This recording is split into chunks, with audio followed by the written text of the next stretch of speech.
അപ്പോൾ yes, rambutan സീസണായി. അപ്പോൾ rambutan സീസണായി കഴിഞ്ഞാൽ തന്നെ എൻ്റെ ഫുൾ വീട് ഒരു റെഡ് മയമാണ്. കാരണം ഡൈനിങ് ടേബിളിലും ഹാളിലും അവിടെ ഇവിടെയൊക്കെ റംബുട്ടാനും, ഡസ്റ്റ്ബിൻ മൊത്തം റംബുട്ടാൻ്റെ മറ്റേ തോടും ഒക്കെ ആയിട്ട് ആകപ്പാടെ ഒരു ഒരു ഒരു ഒരു പൂങ്കാവനമായിട്ടാണ് എൻ്റെ വീടിരിക്കുന്നത്. അപ്പം നമുക്ക് കഴിച്ചാലോ. പിന്നെ ഞാൻ കഴിഞ്ഞ വർഷത്തെ വീഡിയോയിലും പറഞ്ഞിട്ടുണ്ട്, എൻ്റെ ഇഷ്ടപ്പെട്ട വിനോദമാണ് ഇങ്ങനെ നടന്ന് വന്ന് റംബുട്ടാൻ ഇങ്ങനെ ഫ്രഷായിട്ട് പറിച്ച് കടിച്ച് കഴിച്ച് ഇവിടെ തന്നെ കുരുവൊക്കെ കളഞ്ഞിട്ട് മിണ്ടാതെ നടന്നു കയറി പോകുക എന്നുള്ളത്.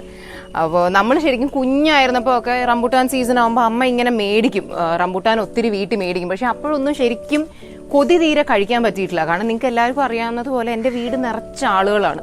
അപ്പോൾ അതുകൊണ്ട് തന്നെ rambutan is quite an expensive fruit. അപ്പോൾ നമുക്കിപ്പോൾ അത്രയ്ക്കൊന്നും നമ്മൾക്ക് കൊച്ചിലെ വാങ്ങാൻ പറ്റാറുണ്ടായിരുന്നില്ല. അപ്പോൾ അതുകൊണ്ട് എല്ലാവർക്കും ഒരു 3-4 എണ്ണമൊക്കെ വെച്ചേ കിട്ടാറുള്ളൂ. അപ്പോൾ എൻ്റെ ചൈൽഡ്ഹുഡിൽ ഒരിക്കലും നമുക്ക് കൊതി തീരെ